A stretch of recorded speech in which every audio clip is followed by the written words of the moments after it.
Welcome, Aroma Time Live on Facebook. I tried this earlier today and it did not work. I'm sorry, I hope I have a better connection now. I want to talk fish, specifically salmon today, farm salmon versus wild salmon. Really, farm salmon specifically I'm going to talk about. 2 days ago, I posted a picture on Facebook saying if you like wild salmon, like it. And a couple people commented, oh, I eat farm salmon and it's sustainable and this and that. And I'm going to talk about the 10 points of why you want to avoid eating farm salmon. Now, let me tell you, the whole industry is a bad industry to begin with in salmon farms. The whole industry has a bad rap. There are certain farms that might be doing a better job, but they're doing a better job in a capacity where you still have a detrimental effect. So they're minimizing the effects, and because they're minimizing the effects, they get certain certifications. Or they get a seal of approvals and saying, oh, this salmon farm is sustainable. We're going to debunk salmon farms right now. And I'm getting all this information from Alex Morton. Alex Morton is a friend of mine. She's a marine biologist in British Columbia. And she originally went there to study the whales in British Columbia and noticed something, that this wild salmon were actually disappearing. The wild stock in beautiful, bountiful British Columbia, the wild salmon were disappearing, and she noticed that more salmon farms were coming. And so she's correlating that the loss of wild salmon due to salmon farms, because salmon farms transmit all kinds of diseases into the wild salmon. So here we go. Here's her top 10 list. This is on her website. I think Alex for Salmon or Alex Morton. It'll be on my website, so you can go to aromatimebistro.com. Click the tab that says what we do different, and you'll see a pop down, and there'll be something on salmon there. Click that salmon link, it'll be there. I'm not sure if it's there right now, but by the time you're watching this video, hopefully it is. So, number one reason salmon farms never shovel their manure. They just let it fall through the nets.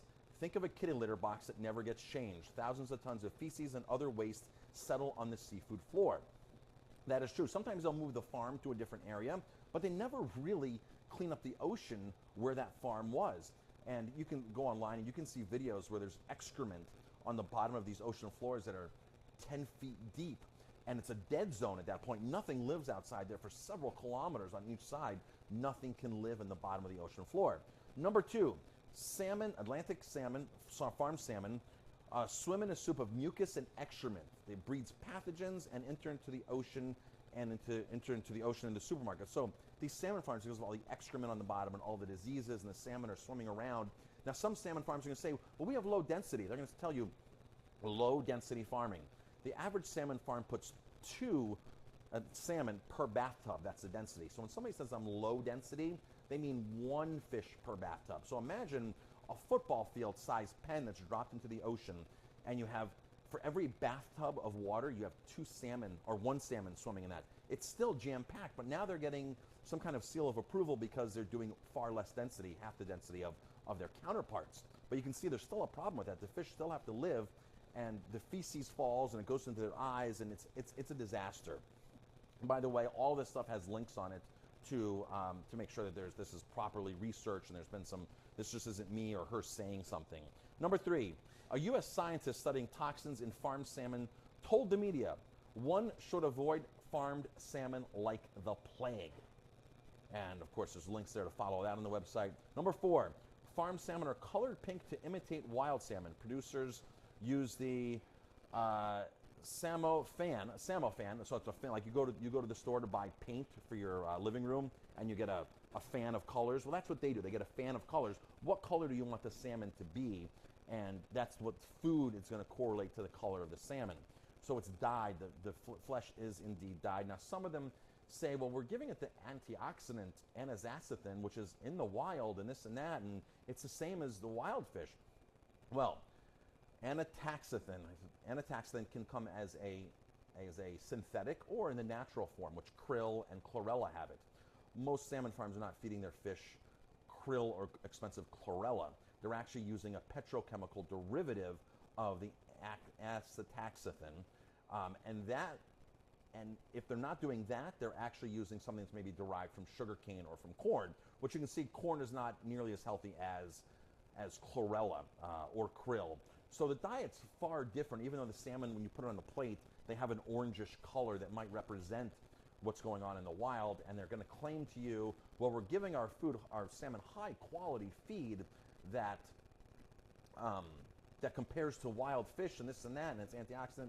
It's most likely a petrochemical that they're giving it. Not saying that every single one uses that, but you can see there's a lot of manipulation weaving in and out of the propaganda and the hype when you start buying farmed salmon. You go to the grocery store and they have their own seal of approval on it. You talk to, if I would talk to a seafood vendor, they say, "Oh, I have the best farmed salmon in the world, Marcus. You should be trying this. It comes from here and this and that." So there's a lot of hype. Just be very, very. I actually called out True North. True North is a big. I called out several larger salmon farms. In fact, I had Marine Harvest on my back about 3 years ago. They kept tweeting me and they were like, "You're spreading propaganda. You're spreading wrong stuff." And I said, "So are you guys." But they had all these fake Twitter accounts, and every time I posted something on farm salmon, they were coming in and attacking what I was posting, even though what I was posting had some really scientific ground to it. They were coming in and trying to debunk that. So they're working at every single level, whether they're getting the chefs like me, not like me, but other chefs, to tell you that farm salmon's okay, whether they're getting the seafood store, or even in the case grocery stores, to say, hey, this has a certification and it's okay to serve. So they're getting everybody on every single angle here on making you think that there's farm salmon out there that's okay to eat, when in fact the whole industry is riddled. And like I said, some farms are better than others. Number 5, in 2013, Norway got the European Union to allow 10 times more endosulfane in farmed salmon feed. This is a pesticide banned in many parts of the world because it's so dangerous to human health. Don't think because farmed salmon is in a pen and they're feeding it pellets that they're eating this pure thing. There's still so many contaminants and even cancer-causing things in as preservatives and antioxidants in the salmon feed that they're actually feeding to the salmon. Don't think it's just some super clean pellet. Like wild salmon would be out there eating krill and chlorella, and maybe they might eat other fish. I think they might eat other fish. But krill and chlorella, they're eating that a lot.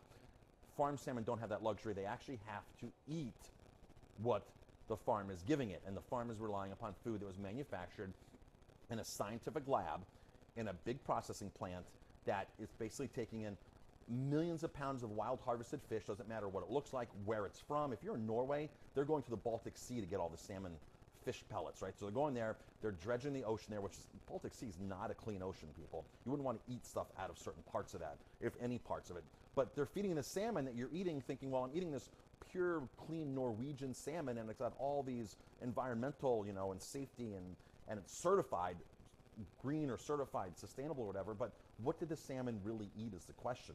There's more than just regular old fish in there.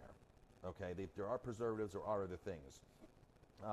So they're putting endosulfane in salmon feed, which is banned in the world because it's dangerous to human health, and that's actually going to the salmon food. Number 6, if farmed salmon feed contains pig byproducts, is smoked farmed salmon kosher? So yes, salmon farms actually use pig byproducts, and I even think chicken byproducts from what I've read, and there's the link for this article and all this, with the sourcing of this. That's farmed salmon actually eat. Pig farmers, the pig producers, can't use every part of the pig, nor can the chicken producers, nor can the beef producers. So when that animal, in these slaughterhouses, these processing plants, is processed, whatever's left over goes to a refiner, to a manufacturer. It goes to a place that's actually going to use every single part of that animal. So ladies, if you're wearing lipstick, you could have beef brains in that lipstick. If you're putting on shampoo, there might be stray animal parts in there, because it goes to, all this stuff goes to some industry. Well, pig byproducts are actually making it into salmon feed. So of course, pork is not kosher, salmon is kosher. So the argument she's making here, if the salmon is eating pork products, is the salmon still kosher? Of course, it is still kosher, logically or illogically. I'm not sure how you want to say that, but it is. Number 7, seals, sea lions, and birds become trapped in salmon farm nets. If you follow the link there, you'll see pictures on my website. Yes, other animals get caught in there. Even whales get caught. If you go to Alex Morton's website, she'll show you where they're rescuing whales out of all these nettings. And sea lions get caught in there. And do you know that the salmon farmers are allowed to go out and shoot the sea lions? They're allowed to go out there and walrus, whatever gets caught in there, they're allowed to actually go out there. Doesn't matter where they are, because they're there to protect their crop. And there's laws there that protect these farmers to doing so. But in reality, they've stuck the salmon farms in the middle of their environment, their habitat. So go figure. So you're eating more than salmon when you're eating farmed salmon. There could be other things that are losing their life because of that. Number 8, farmed salmon cannot feed the world because there are more fish there's more fish to produce farmed salmon than actually salmon farms produce. So for every 3 pounds of wild fish that goes into salmon pellets, salmon feed, only 1 pound of fish comes out. So the conversion ratio is a bit off. That's because they have to fatten these fish and they gorge them. They want them to grow big. They want them to grow big as fast as they possibly can. And they don't swim much because they're trapped inside, you know, a football-sized pen out there, swimming with a couple 100,000 fish. So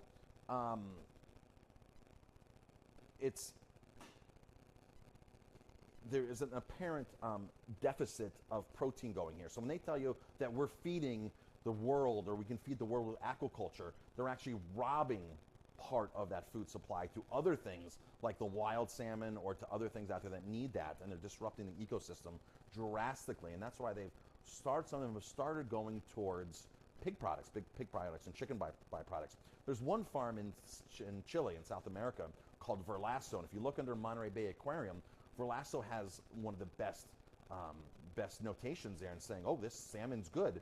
And the reason why they're deeming it such a sustainable salmon is because they're not harvesting wild caught fish to feed the salmon. What they're doing is they're genetically modifying fungus in a laboratory to feed the salmon. So if you're concerned about eating genetically modified foods and frankenfoods and laboratory foods, well, the salmon, if you're eating Verlasso salmon, and a lot of chefs who serve Verlasso because they think it's so great, it's riddled. The whole diet is genetically modified. It's all industrial, chemicalized, manufactured, petri dish food. There's nothing really real going into there. They're tweaking that out with science, and they're trying to outsmart Mother Nature. So let's see. Number 9, wild salmon have gone into decline everywhere salmon farms operate. Here's the reason. Well, most salmon farms are actually put in place where the migratory path of wild salmon are, because they say, oh, wild salmon live here so well, let's put farmed salmon here. In reality, with all the disease, let me tell you something. Every salmon farm experiences disease. It experiences sea lice. It experiences all that. So they're going to tell you, well, we don't give antibiotics or this or that. Some of these farms, the fish you're eating might not get antibiotics, especially with Canadian fish, because in Canada, the government pays full price to every single Canadian salmon farm if they lose their crop, if they lose their fish. So what happens is they just kill every single fish there. Every fish gets put down. You can go online, you can see this. There's undercover videos of all this happening where they're just sitting there for hours and picking up dead salmon, killing the salmon, picking it up, and sticking it in tote boxes. I don't know where that goes. It might go back into salmon feed. Who knows? But they decimate the whole salmon farm. So if the salmon gets sick, they're right. They're not giving it antibiotics. They're just letting the fish die, or they're killing it, and it's not going to market. So the fish you're getting from that farm might not have antibiotics, but fish on that farm actually did have antibiotics. They might not be putting it in the food. They might actually be putting it into the water, dousing it. They douse the water with some pretty harsh stuff. I've seen some videos and I've seen some interviews where lobster farmers in Newfoundland, not farmers, but lobster harvesters in Newfoundland in the bays there, when they douse the salmon farms, the lobsters all of a sudden just start dying in the bay because of the chemicals they're putting into the salmon farms. So whether one salmon farm says, well, we're not doing it, the guy up the stream, the guy up the bay might be doing it, and it's all in the same bay. It's all in the same area. But the biggest problem is that, see you later, Willie. You working tonight? Awesome. See you later. No problem. Yeah, we're done. Facebook Live. Listen, I'm almost done. You can still listen. So the biggest problem is that all these salmon farms have disease. They have sea lice. They have all these things. And when the baby salmon hatch in the streams, they swim back down past the big salmon farms, and the sea lice attach themselves to the baby fry. These baby salmon fish, these baby fry, have no chance once the sea lice start attacking them. The natural predator to sea lice is for the salmon to swim into fresh water. As soon as that salmon goes to spawn and swims up the stream into fresh water kills the sea lice. Salt water makes sea lice thrive. So that baby salmon that's swimming out to the ocean never has a chance. This is one of the reasons why in British Columbia that the wild salmon population is being devastated beyond belief, because the salmon farms are polluting them. They're cross-contaminating. They're in the ocean. Now, the ultimate deal with salmon farms is they need to go into a closed containment system. Arctic char does this. So Arctic char looks like salmon, it looks like trout, it looks like a combo. It's not as big as salmon, it's bigger than trout. Arctic char is a great fish. Those are mostly farmed in closed containment systems, which means if there's a disease outbreak that's not getting out into the wild, they can actually clean everything up and contain it, and nothing else gets out there. There's no sea lions swimming into there because it's an inland system that might be inside of a building. That's a closed containment system. But now imagine the cost of farmed salmon would skyrocket if that were to happen. So the industry is fighting this left and right, but in reality, salmon farming needs to go to closed containment systems so that all that feces and junk doesn't get out into the ocean and the disease and not killing off the wild fish. So if you like wild salmon and you're concerned about, because let's face it, every ocean out there is getting polluted, right? The Pacific is a disaster. Every ocean is getting to a certain point where there's issues in the ocean. So if you want to still eat something similar to salmon and you're concerned about wild salmon, farmed salmon, I would suggest Arctic char. Arctic char would definitely be the way to go on that. Number 9 here. Norwegian doctors warn mothers do not feed farmed salmon because of high levels of toxins in farmed salmon. They're known to be damaging to developmental brains in babies. These are Norwegian doctors. Now, all doctors mostly tell moms, hey, go eat fish because it has that the heart-healthy fat, that brain fat, that omega-3s that kids need. And if you're pregnant, you should be eating some of those fish with that, right? That's what happens sometimes. They'll say, oh, you need a diet high in omega-3s. Well, Norwegian doctors are saying, no, scratch that. Farmed salmon is off the list. It's too toxic, too dangerous. And True North Salmon, the salmon company, I called them out. I called them on the phone. I posted a video. I called them and said, hey, your website is so misleading. You posted a graph there that is so off. It's not even right, this graph, where you're comparing your fish to truly wild Atlantic salmon. And I said, this is what's wrong with it. You guys are using bad science. You might be using real science, but you're taking that real science and putting it towards your product, which your product is not the product you're putting science on. So it's really manipulative marketing. Most of these companies do that. So worldwide salmon farming, those are the 10 reasons. Worldwide salmon farming is largely Norwegian. 98% of the farms in British Columbia, Canada, are Norwegian. Norway farms salmon in Norway, Chile, Canada, Scotland, and the Faroe Islands. People say, oh, I hear chefs say this, why Faroe Island salmon? It's so clean and pristine. And you go on the Faroe Island site, it shows these beautiful bays, these mountains, it's green, and the salmon farms in there says, farmed in nature, grown in pristine nature. They don't show you is all the toxic nuclear waste they dumped there 50 years ago because nobody was in the Faroe Islands. They would just dump stuff left and right. They'd go off the coast of Scotland and stuff and just go out there and just dump. If you look at some true independent science, Faroe Island salmon and Scottish salmon may be some of the most contaminated farmed salmon on the market. And it's not, might not be because of what they're feeding, it might be because of what's in the environment there. I mean, they're not showing you that part of the Faroe Islands. Norway has lobbied the European Union to allow cadmium, GMO ingredients, endosulfane, pig and chicken byproducts in their farmed salmon feed. Today, the European Union allows far more toxins in farmed salmon than any other protein in the world. So they're saying that by law, you're allowed to give farmed salmon more toxins than any other protein, chicken, cattle, pork, lamb, than any other protein in the world. Farmed salmon is allowed by law to have the most. How can such high levels of toxins be safe in farmed salmon? And when it's not safe in beef, chicken, and eggs. It's not safe in beef, chicken, and eggs, but they're allowing it to be safe in salmon. That's the stronghold that the salmon producers have, the Norwegian salmon producers have. I mean, what happened was they started farming salmon in Norway, and once Norway said, man, you guys are destroying our environment, they were like, tighten the regulations. So Norway had to move to, these Norwegian farms had to move to places that they could own the government. And Canada, Chile, Canada especially, they own the government. They lose their salmon crop, Canada, the government turns right around and pays them full price. They don't need insurance for loss. But yet the local small towns and villages, taxes are through the roof, they can't get a librarian, and you have the Canadian government turning around paying out millions of dollars at a time to salmon farms. Because they thought, oh, this is going to provide so many jobs in Canada and it's going to add to our gross domestic product. But they're destroying the environment as a whole. They own the Canadian government, people. Norwegian salmon farm companies own the Canadian government. That's the bottom line. and they get away with what they want. When these influenzas break out, these flus break out, these salmon flus, this stuff doesn't get tested like it's supposed to get tested. Not at all, because they're all hiding. Go on, check out Alex Morton. She has some great stuff where she's gone in and tested things and gotten positive results for the same fish that the Canadian government's testing and not getting results for it. Because once they announce that a disease is in a certain area, then you officially have problems. So the government is never going to realize, the fish ministry is never going to publicly announce that they have this disease here or that disease here, because then that industry gets so much more tainted.